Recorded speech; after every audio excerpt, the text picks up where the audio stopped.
Self. One. Welcome everyone to the Ganymede CDS and AI webinar. I'm very excited to present here along with Kevin and Benson.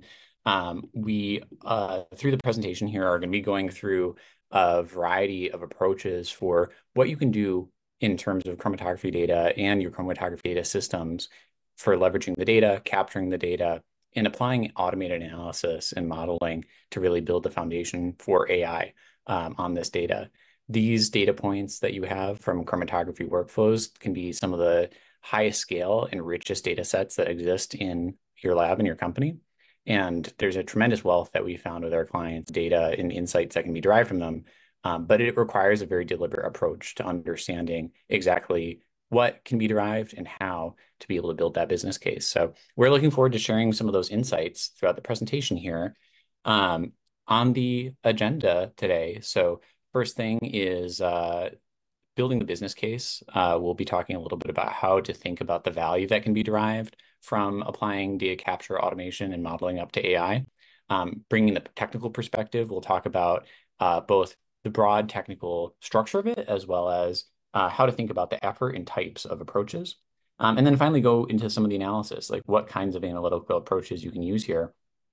And what ultimately that means in terms of the infrastructure design, business case, and the value that you can derive from it. So as a quick introduction, I'm Nathan. I'm one of the co-founders along with Benson here. My background is in ELN and LIMS systems, and prior to that, data in the finance world as well, outside of biology.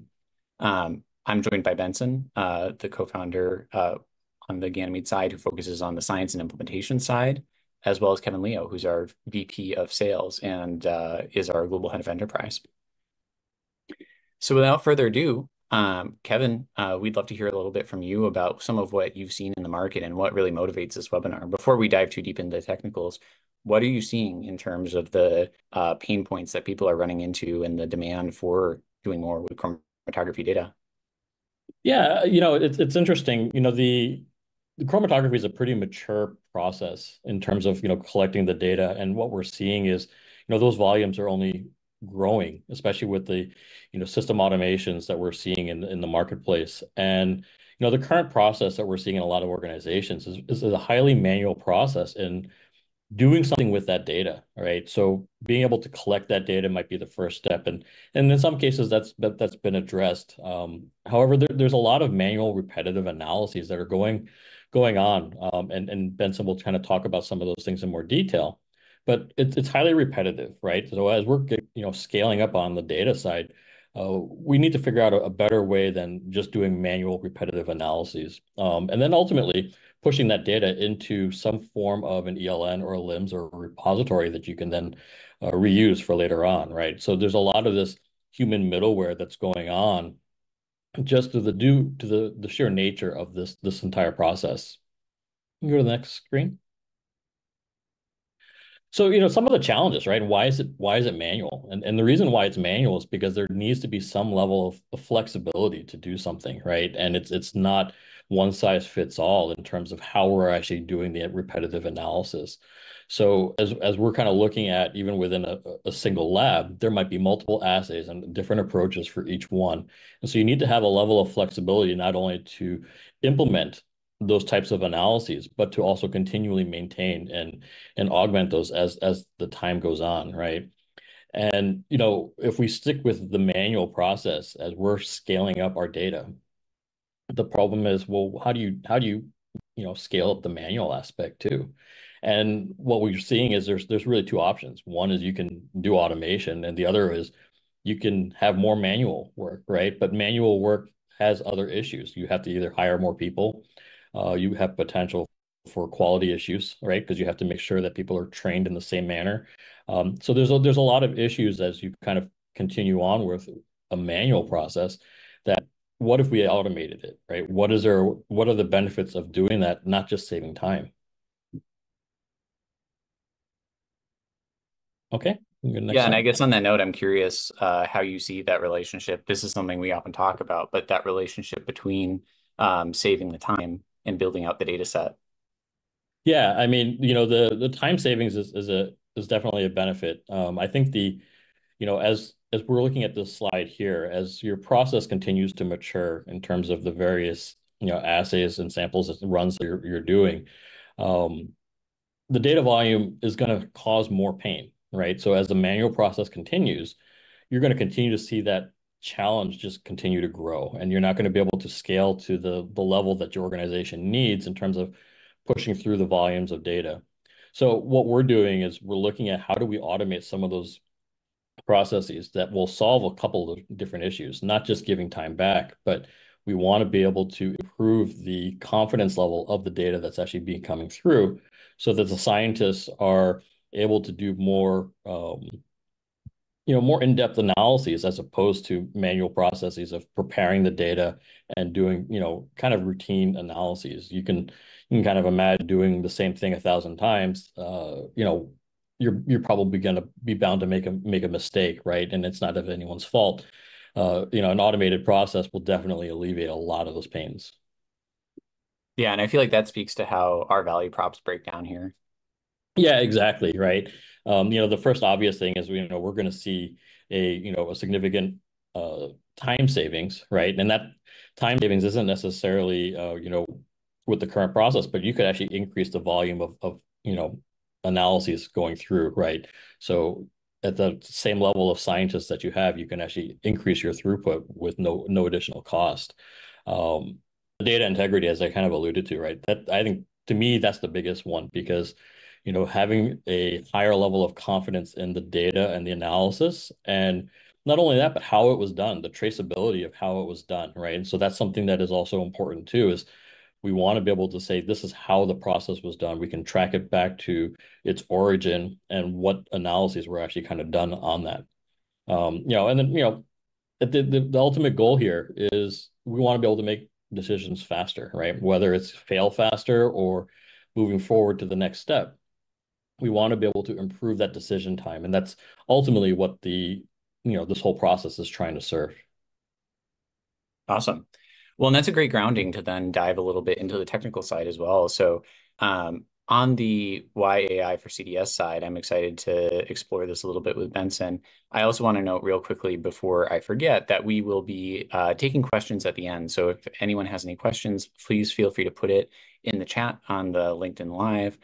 We also have some joiners directly on the Zoom, and so we'll be checking Zoom questions as well. But we'll get to those at the end, and so feel free to put those in, and we'll gather those up. So Benson, I'm curious to hear a little bit more about how we see the framework for the technical side and the scientific side of applying AI in this space. Absolutely.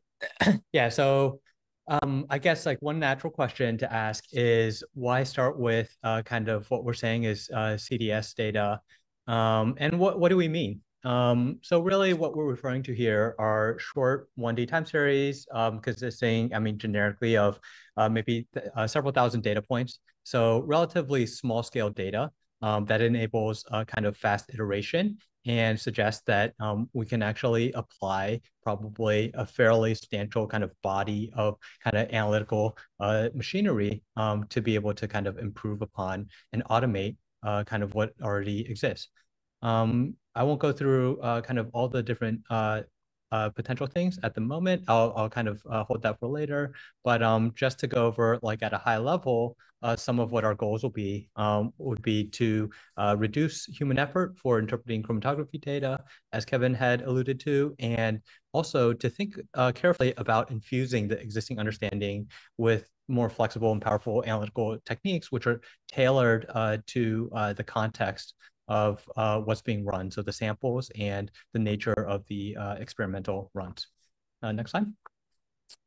So to motivate this, I'll just give this example of downstream processing that's commonly done in antibody development.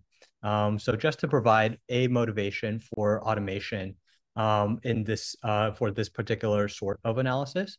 One key reason is because it provides a critical role in the production of a physical product, which is different from, let's say, doing an experiment or doing an assay in order to obtain a specific result, but where that result isn't intimately linked to kind of a further downstream step, so where it isn't connected to a process. So I'll walk through this kind of in a little bit of detail, just for folks that are maybe a little bit further removed kind of from the science side of things. So upstream of this would be cell line development and cell production. So some of the activities that would happen there would be cell screening, selection, and subsequent scale-up production in bioreactors of the cells of interest prior to harvest.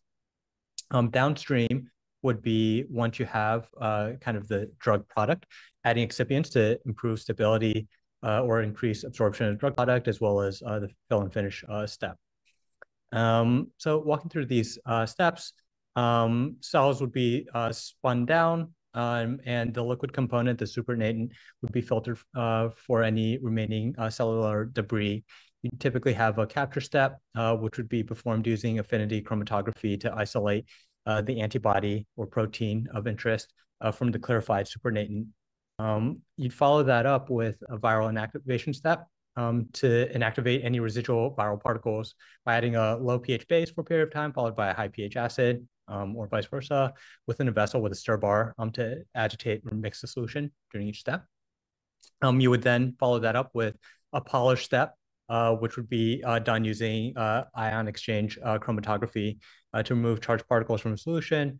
Then you'd follow that up with a second depth filtration step to remove any inactivated or denatured viral particles that are left over from the prior steps.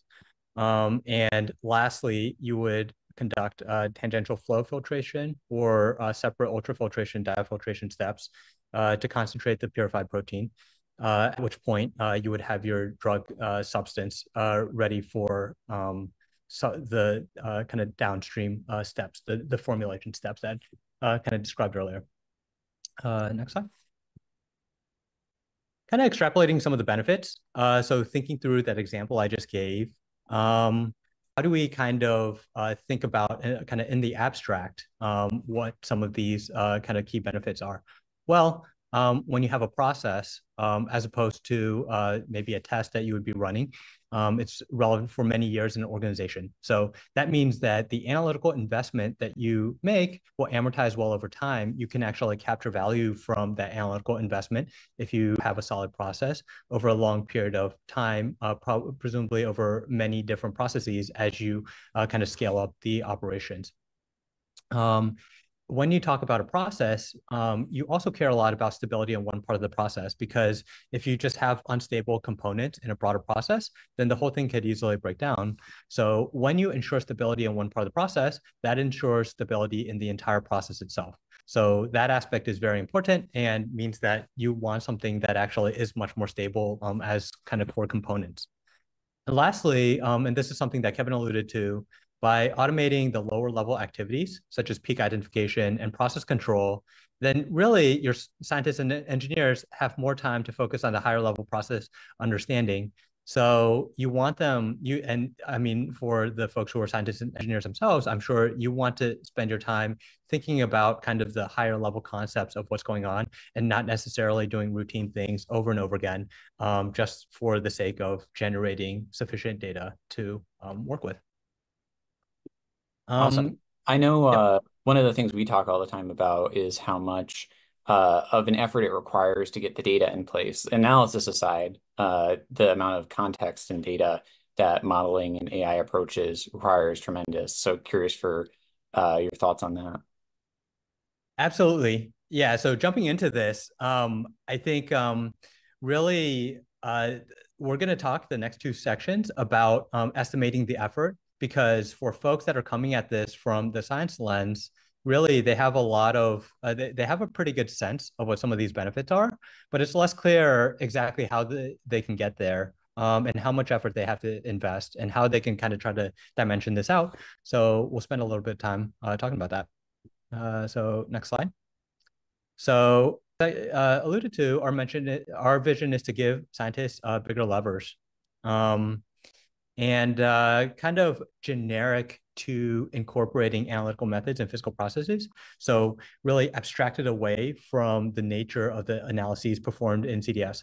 So to get a sense of this, we'll be able to, if we're actually able to get a kind of clearer picture of this, then it'll help us clarify what automated analysis can and can't do, What we're not saying is that we're going to bring in robots that are going to be operating all of this machinery, that are going to be coming up with these methods automatically. What we're saying is that with the assistance of automated analysis, we're actually going to be able to really streamline kind of the data component of this step.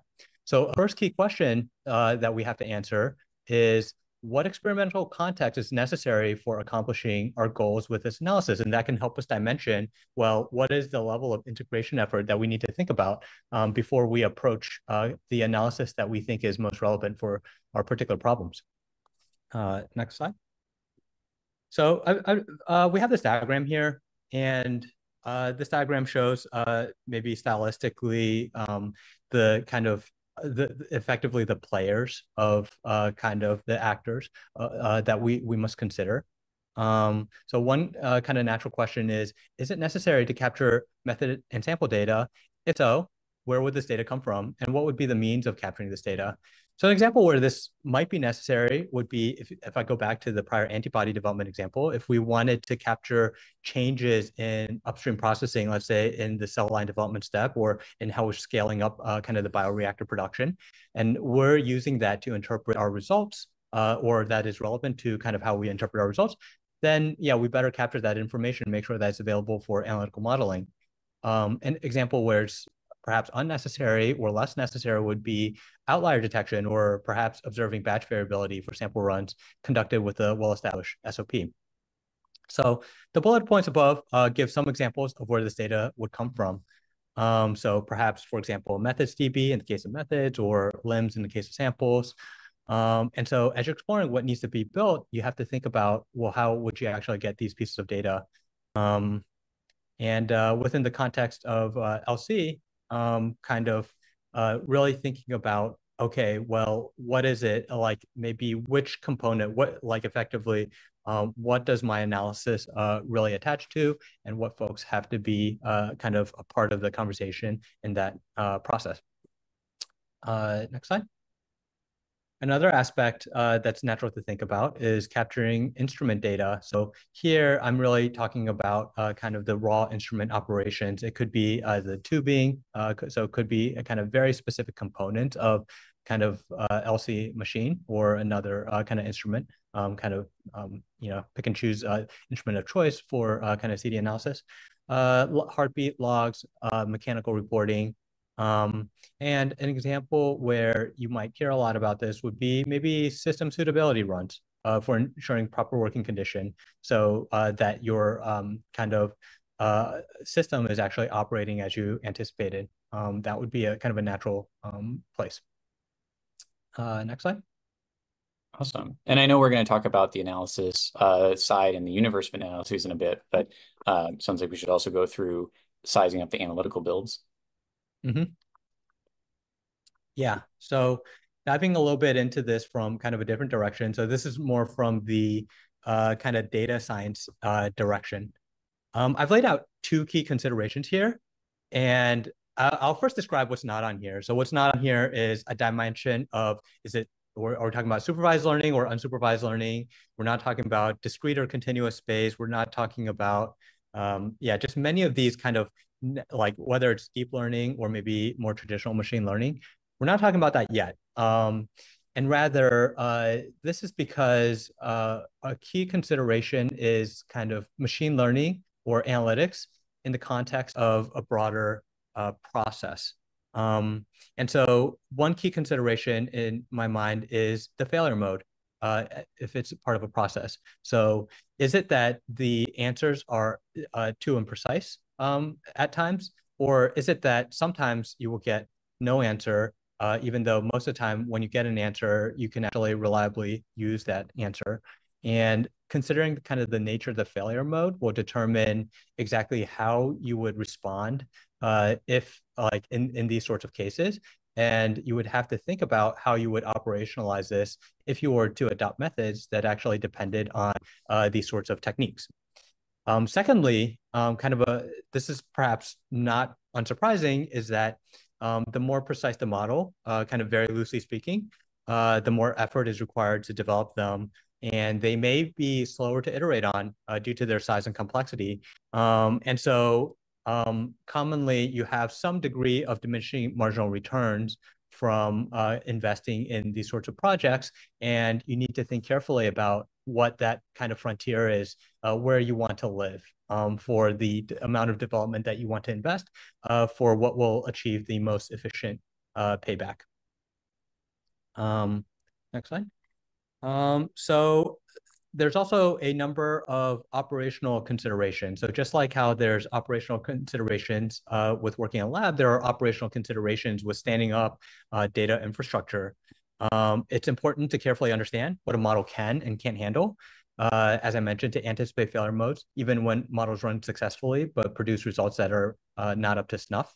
As mentioned, it's important to consider the development effort required, and maybe a corollary to that would be it's important to have definition around what success looks like. So you make sure that everybody, all the different stakeholders involved, actually understand what good enough looks like. And lastly, and this is kind of computing specific, you need to think about execution latency. So while more precise predictions are desirable, timing matters. If the processing takes a long time to come about, then maybe it won't work in kind of a live production sort of environment. So while this is typically not an issue when we're talking about data sets the size of kind of a few thousand data points, or maybe even if you're looking at a batch of these, perhaps you're talking about millions of data points that you're evaluating. It's still something that's important to think about in the grander scheme of things as you scale up. In terms of failure modes, I guess the two failure modes I've described, if a method fails to deliver an answer on some results, and this is more commonly the case with nonlinear methods, then you would need to think about if the thing doesn't deliver a result, well, what do you do in those cases? How do you monitor that? Do you have some sort of stopgap? What is acceptable in terms of having those failures be like something that doesn't affect kind of the broader process too much? And if it's an insufficiently accurate answer, then what is it, like kind of equivalently, what is the definition for insufficiently accurate? So you'd have to dimension out the tolerances. Analogous case exists for outlier detection to kind of insufficiently accurate answer. So kind of as alluded to, like as I'm kind of alluding to, what you would want to do in terms of kind of taking on the system would be to introduce regular means of monitoring the modeling predictions, how we're done. And depending on the context, some ways to address this could be sampling results, or perhaps incorporating a sign-off process for accepting results depending on the exact nature of what you're trying to accomplish.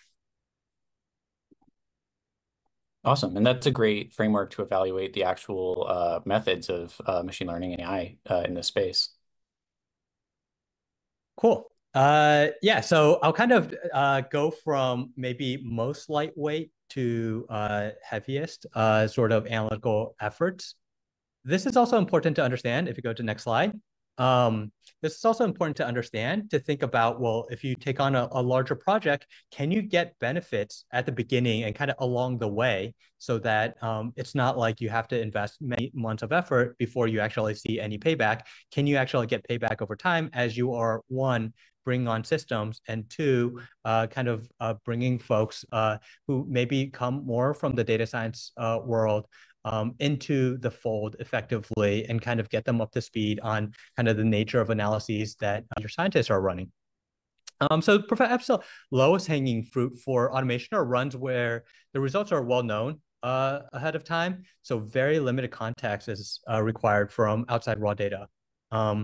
And examples of this, maybe they're not the most exciting, but kind of most practical to achieve kind of value early on would be calibration runs, blanks, and system suitability. So there are performant, reliable techniques that can be used that keeps your analytical effort costs low. And while there might be some form of peak detection required, the amount of tuning that's required, let's say to determine whether a blank is kind of effectively out of spec, maybe you have like some sense of like some ghost peaks that you would expect, but others that you wouldn't. Effectively, the amount of tuning that you would need to do would be relatively minor. And so it's easy, relatively speaking, to bound the development effort well. Next slide. And I'll just quickly interject as well. I Mhm. love that regression shows up as an item here because one of the things we sometimes say about AI and machine learning is that you have to walk before you run. If you want to do implement AI in your lab, a great proxy for that is saying you want to implement regression in your lab because it is ultimately just the most fancy statistical model, and regression is also a simple statistical model. And so that begs the question of regression on what scientific problem is being solved. And so I love how this is going through that and really focusing on the problems being solved and the purpose of it, because that really motivates the modeling. Awesome. Yeah. And in terms of kind of mid-sized analytical efforts, now we kind of can branch out into two different lines. Generally speaking, okay, well, you now require a little bit of context. So maybe you do need to pull a little bit of data from LIMS, but your outcomes are still relatively bounded. So we're still living in that world where, okay, probably the algorithms that you pick from are going to give you a result. You don't need to think so much about that yet. And you don't need to think so much about if you have a sense, kind of a directional sense of how the results will change, then you don't need to necessarily be so clever in terms of defining that boundary. Um, kind of going like through these in order, statistical process control builds tend to be mid-sized in range. So generally speaking, these methods consume data with well-defined tolerances and known parameters.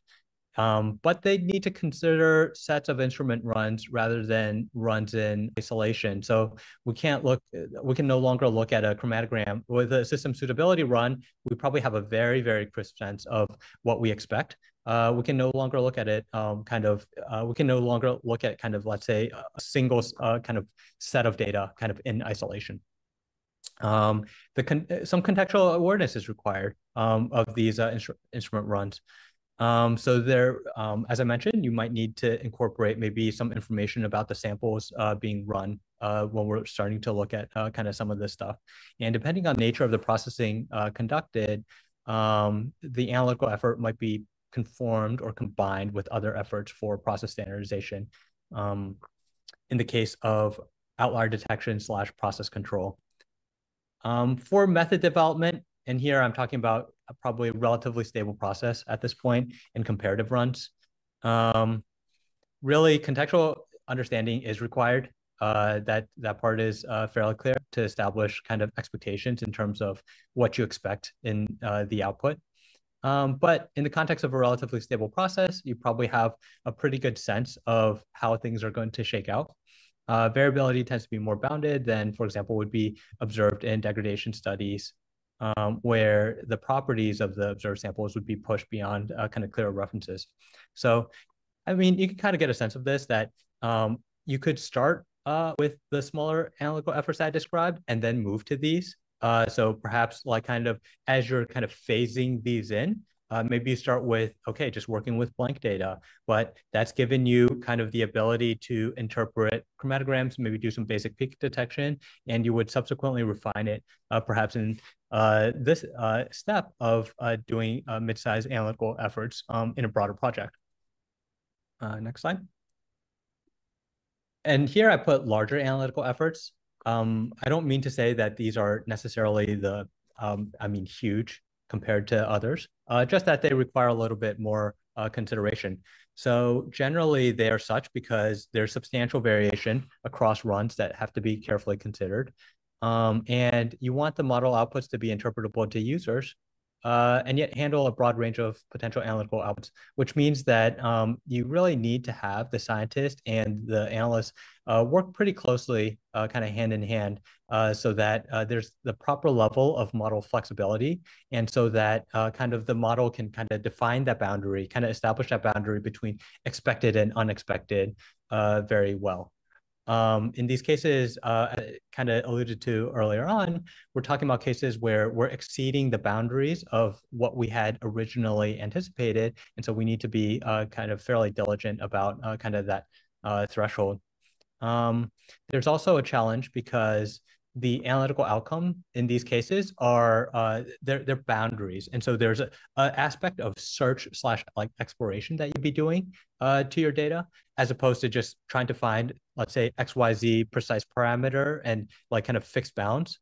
And because of that, I mean, defining exactly what is the most efficient way to explore kind of the space of possibilities, those real boundary conditions, that's something that really requires kind of deep knowledge in order to be able to accomplish well. And so requires kind of further kind of alignment, coordination between modeler and scientist. Next slide. So categorizing use cases by analytical approach. I won't go into a ton of detail here. Maybe really, and this slide is really more geared for kind of the data scientists on the call. This is just a way to think about failure modes in my mind, and to think about the level of effort, and to think about how quickly it would take for like how long will it take for something to run. And it would also like from a for a manager, I think the way to look at this diagram would be, well, what are the sorts of analytical experts I need on my team to be able to accomplish a particular job, a particular thing of interest. Maybe some points of clarification in this diagram. Optimization methods really refer to techniques for determining boundary conditions, perhaps forms of constrained optimization rather than what someone might typically think of as optimization, which would be optimizing some objective function subject to some constraints. Anomaly detection here refers to both time series and non-time series variants, since kind of the nature of complexity and nature of failure modes is relatively similar between those two. And regression methods, I would add, it could be a little bit broad because it could be linear, nonlinear, and nonlinear ones would be kind of trickier to work with, which I won't go into too much detail here. And with that, I'll pass it back to Nathan, and we'll dive, because a lot of these require peak analysis. We'll dive a little bit deeper into peak analysis to be a little bit more specific in terms of kind of the job to be done.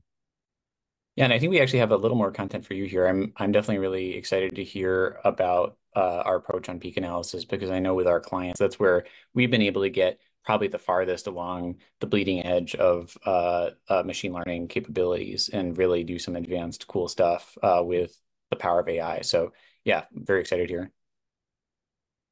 So one caveat here is I'll give is a lot of this is very sample specific and it's assay specific. Yeah, without further ado, this is like kind of a generalized sort of view of kind of the steps to be done for peak analysis. So first step would be, if appropriate, smoothing to help remove noise from signal in a trace. So this, I mean, of course, would be dependent on just how much noise there is and whether this aids with peak detection in the first place. And second step is also, I mean, if relevant, if a baseline is non-stationary, so there's let's say drift between baseline, maybe it actually tends towards a direction towards the end of an assay and so forth, then doing some degree of baseline estimation can help with peak identification as well. Third step would be identifying the peak itself. So commonly within a CDS system, this would be framing peaks identified by drop lines and skims. And lastly, once you have the peaks identified, there would be peak integration. So this is numerical integration to convert the observed rates to quantities. So next slide. So a lot of the benefit in terms of machine learning, in terms of what we're really automating, is we are giving users effectively a much broader tool set to pick from, which would not be like perfectly possible in a state where you have to present kind of users with a limited interface, let's say, to define what parameters to actually do baselining on, maybe how to do the baselining, and what parameters to put in to do peak detection. So this slide it aims to give a super high level overview of different kind of schools of thought, different ways in which baseline estimation can be approached. Maybe one common one, and this is common, like you would see this in mechanical testing oftentimes would be a baselining approach where there's a spline that's fit to determine the baseline. So a spline through some subset of points in a trace. Another approach would be something that's statistical. So maybe looking at local regions of a chromatogram and fitting a statistical model that has certain properties to optimize the trade-off between fit and observed baseline noise. You could do something that's morphological. So you might estimate the baseline based on some known global shape. This would be kind of specific to the assay. And lastly, another example would be classification based. So looking at local windows, but perhaps with an algorithm that identifies whether something is part of a baseline or not part of a baseline. And using that sort of classification system to determine exactly what your baseline levels are.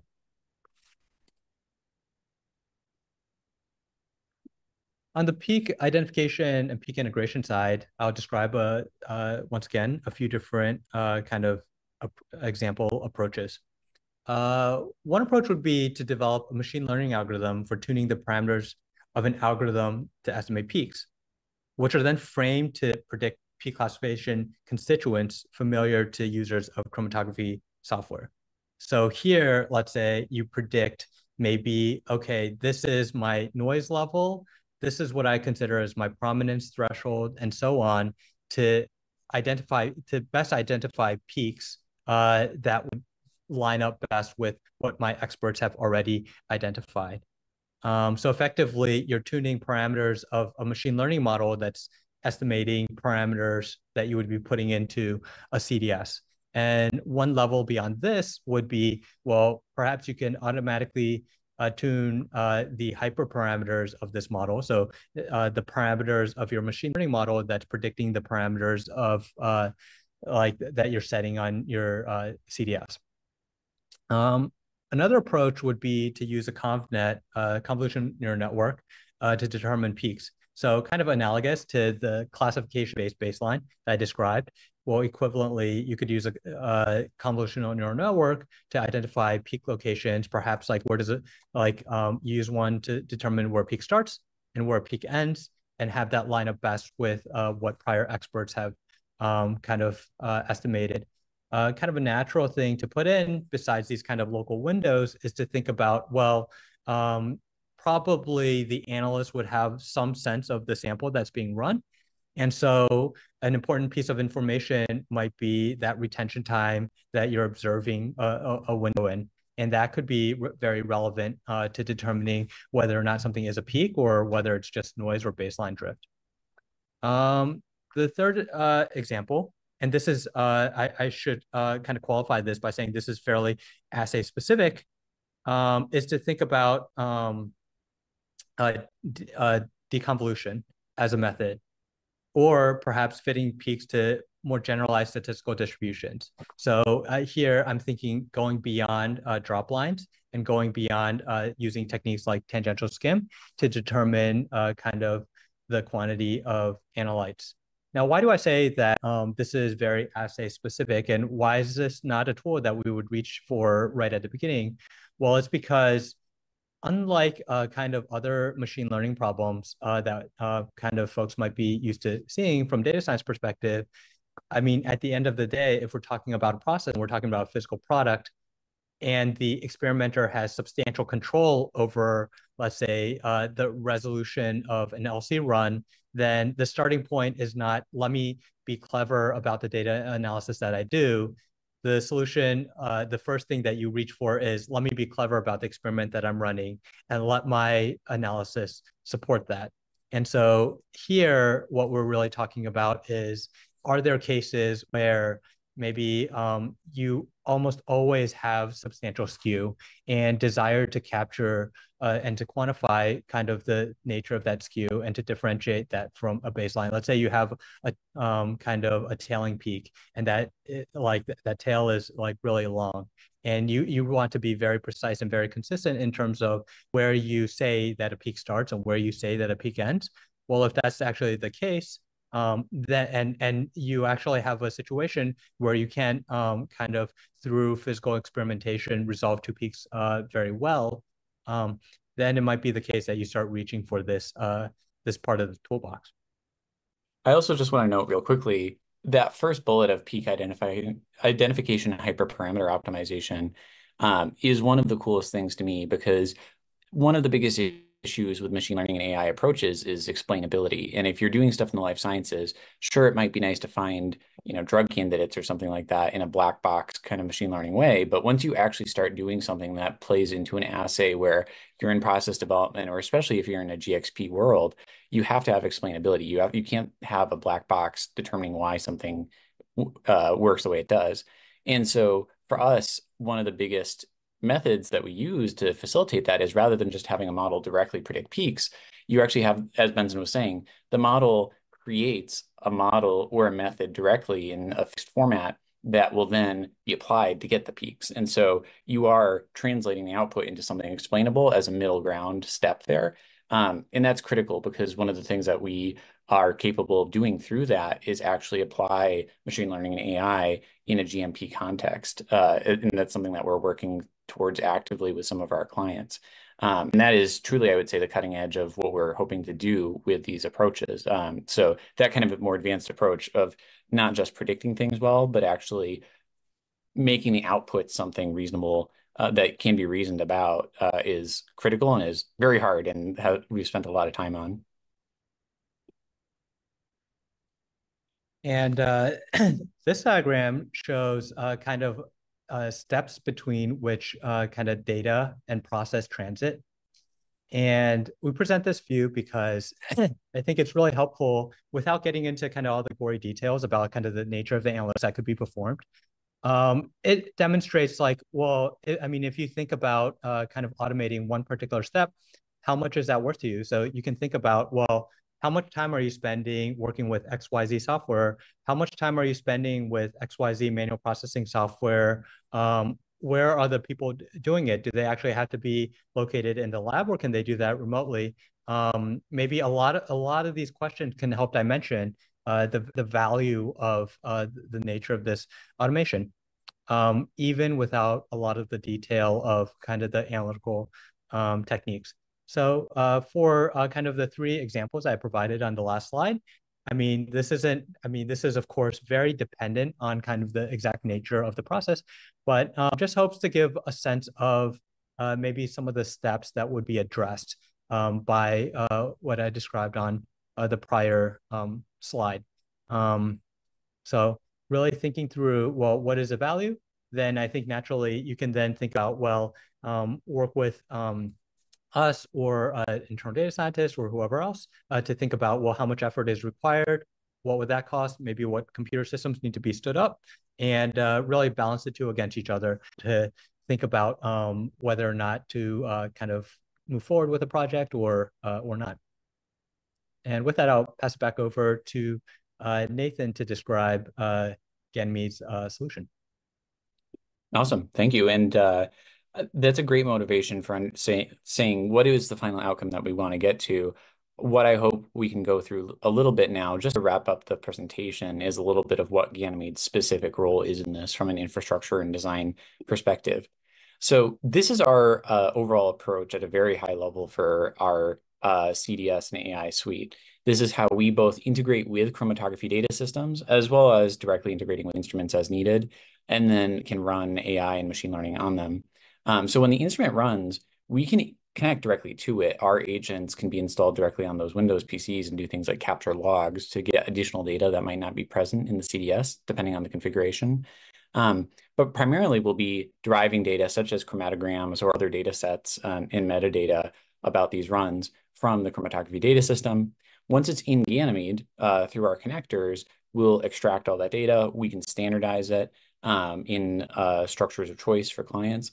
But really, we then will be taking that data and applying our machine learning models, which this is one of the most critical pieces of Ganymede, is that Ganymede's ability through our Lab as Code platform to apply analysis, flexible, customizable analysis that can be editable directly by administrator users as needed, allows us to take the raw data and transform it. And this is one of those things where hopefully what you've seen through Benson's presentation is that the raw data, getting that raw data in a standardized form, and what you do with it in terms of then analyzing it and breaking it down into something like peaks or parameters, those are inseparable. They need to go together. And that's the power of our platform, is the ability to both get the data and analyze it and serve these models on more wet lab level data in a single place.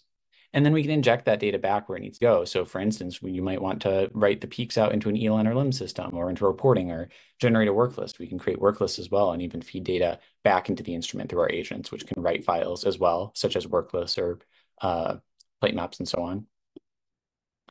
And that's illustrative of our broader paradigm. So we seek to get data flowing in your lab. We want to get the data from the instrument and then put it where it needs to go, which might be back into the instrument again, maybe into an ELN or LIMS, and automate the scientist data workflow.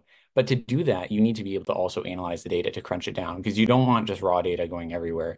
You want to capture the data, which is the first of what we do through our connectors or through our PC agents as needed. Then analyze the data to take that raw data, standardize it, crunch it down into some output statistic that then can actually be put into the place where the system of record is, or the business decision is going to be made. You want to, in this case, identify peaks, or if you're doing something like a bioprocess workflow, maybe you want to take time points on a bioreactor, or if you're doing flow cytometry, maybe you want to take the output of a gating analysis, which we can connect to through Ganymede, and interpret that in your ELN or LIMS system. That is the power of truly flowing data, is coupling it with the ability to provide this analysis.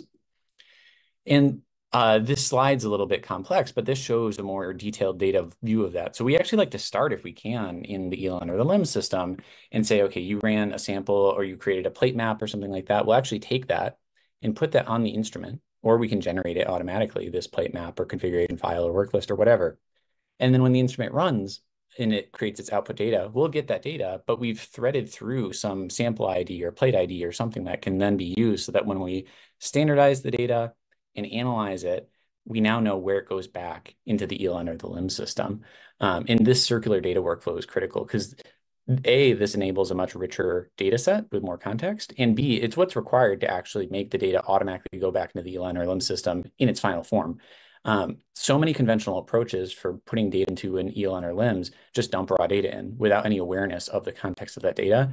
And the question I always ask our clients whenever this comes up is, can you actually automate the data entry that the scientist is about to do into ELN entry or into the sample in the LIMS? Because the answer is usually no. Usually it's just attaching raw data to it, but you're still having data entry. And so our approach is to actually attack that data entry directly, automate the analysis, and automate what scientists are doing with their hands. And I won't go through all the dimensions of metadata here, but that's so critical because that gets you the sample lineage, you have it attached to the experiment, you know through the ELN or LIMS where the inventory is tied in, you know who's doing it and why. That full circular integration lifecycle is critical to build this data set, both for traceability and for data integrity and auditability, but also for machine learning, going all the way back to the examples that Benson gave. If you want to apply some of those machine learning methods to optimize your process or improve the functioning of the instrument, it is somewhere between helpful and absolutely critical to have all of this metadata available, because this is all potential secret independent variables in your experiment. And so for us within the chromatography world, we connect with all major CDSs and have built out significant integrations here. We can get data from systems like Empower, Chromeleon, OpenLab, et cetera. We also can connect directly with the instrument and get data from chromatography systems, really any analytical instrument, but also I'll mention specifically things like mass spec, NMR, et cetera. And then other apps too. So data sometimes comes out of the ELN or LIMS or out of an analysis app. In this case, maybe for like a mass spec workflow, maybe someone's using something like FragPipe, all these open academic packages, or data from CROs and CDMOs. We can take that data too, which is yet another format of the same data. Ultimately, once that all flows into Ganymede, we capture it, we build an immutable record of it, we standardize the data, in a format of client's choice. And then we can automate the analysis, whether that's simple analysis and just data cleaning up to full machine learning, and then automate where that data goes, whether that's back into an ELN or LIMS or into reporting or even just into your data infrastructure, things like Snowflake, Databricks, et cetera. Finally, this powers pretty broad insights. We, on the Ganymede side, have a lot of capabilities through our connectivity and visibility directly into the instruments to do things like creating instrument utilization data and dashboards out of all of this data that we get. So one of the questions we also like to ask is, do you have a single place where you can say, here's all the instruments and here's all the instrument runs that have ever happened? Not even comparing yet the results of those runs, which can be added onto the scientific outputs, but just the count of runs. Is that a place that people have? And usually the answer is no. Once our agents are installed on these instruments, we're able to see everything. And so you get these data dividends well beyond just automating the scientific process. So one angle of scientific insights is driving some scientific insight about how to improve your assays, but another angle is also just operational insights around figuring out what instruments might be a bottleneck for you. So to wrap up here, hopefully returning to this slide again, this now explains a little bit of how we think and how we drive impact with our clients. When we go and we implement these machine learning and AI approaches for our clients, especially in the chromatography space, we are obsessed with saying it's not enough to just get the data and automate the analysis. We want to automate the data movement, and we want to automate what scientists are doing with their hands, because automating the business workflow, automating that scientist data workflow saves them time, but also builds a richer data set, as Kevin was saying. You, in the process of automating the workflow, you also contextualize it more, because that automation demands complete context of the workflow, so that anything that people are going to do as data entry, now you can do. That builds a richer data set to have data integrity for context, and it builds a richer data set in terms of additional data for machine learning models to deduce features against. And so that's it. I appreciate everyone's time here. We'll transition to questions in a moment, but we would love to give a demo of this to people. If you would like to learn more, please reach out to us at hello@ganymede.bio or visit our website at www.ganymede.bio to learn more, or contact us to book a demo. We're always happy to chat. And I hope you can tell from this, we spent a lot of time in this world and wouldn't do that unless we loved it. So would love to dig in more with people. So thank you all, and let's transition to questions. Let's see what we've got in the chat here. All right, and so pulling from the Zoom chat first to start, there's a question on whether we can put data back into chromatography systems and automate the actual analysis of that. I know we've done that in many cases, and we actually use that method construction approach in many cases. But Benson, I'm curious for your thoughts on what kinds of data can flow back into chromatography data systems. Yeah, I think there's a good aspect here where really the interfaces for an Empower and a Chromeleon and other chromatography data systems tend to be fairly consistent. They tend to allow the ability to specify methods. And so kind of the plus side with that sort of ecosystem is that we kind of have a pretty good sense of what we could do and what we can't do and what we have to work with. And so what's kind of nice is that kind of the design that works for one system generally works for another, which is not always the case kind of for other instruments. Actually fairly rare to have this level of coordination. It's also rare to have kind of software that is actually generic to instruments. Like more commonly, you would have instrument manufacturer that makes some software that's tightly coupled to that instrument. And that's not really the case with CDS, where you actually do have these systems for broad-based analyses. And kind of as I described at the beginning, it's really these like kind of short, relatively short kind of time series and kind of a rich ecosystem / like robust environment for dealing with life sciences needs. So in many ways, effectively, I mean, I won't call it API exactly, but it's like the interface for folks to interact with is actually fairly consistent, which is really nice to know what's available before you even start to spend time on scoping and exactly determining your needs. But of course, I know everyone's kind of science is a little bit different, unique. And this is something that we could work with you. Would love to work with you on to actually help define and kind of see what's possible and push the boundaries. Awesome. And there's another question on the LinkedIn side. So do we have any examples that we can share or demo of this chromatogram analysis using Ganymede, since this person definitely has needs that are not being met by the traditional in-LC software processing methods for peak identification and integration? Definitely, I think we can share some of the capabilities and then also plot out a little bit more of what we might do in terms of creating custom approaches for people. But Benson, I don't know if you want to add anything to that in terms of what we like to demo here. Yeah, we certainly have some stuff that's off the shelf. I think it's worth like a starter conversation just to see kind of what it is that you're trying to do so that we could tailor it a bit because we have something that's stock, but we want to make sure that aligns well with the process that you have and kind of the systems that you use. And like, I mean, when we talked about, okay, do we have to pull from a LIMS to pull additional context, like things like that? So kind of question here is, okay, well, maybe we could show a demo that's tailored towards that as well, where we actually demonstrate kind of pulling of some data or perhaps capturing of data from a VM or from some local machine. It's just a matter of stitching the different components together to kind of give you something that's most relevant for your use case. Yeah, I think that's one of the, unique things with the Ganymede platform too, is that it's not a one size fits all. And so we want to be able to accommodate something that is more specific to an individual client or even within a labs, right? And so we want to offer that level of flexibility within a platform. And I think that's where Ganymede kind of sits in nicely. It's not, here it is, you can't make any changes to it. It's, let's understand what you're trying to do, and we can incorporate what your processes are into our platform. Yeah, and that's a great point. And I think that's where, although we can demo the analysis, we also like to demo that process capture and the data capture side and some of how we get the data, because that's such an intrinsic part of it. Definitely reach out and feel free to schedule a demo with us. We would love to do that. Cool. And one more question in the Zoom side is what types of instruments we integrate with.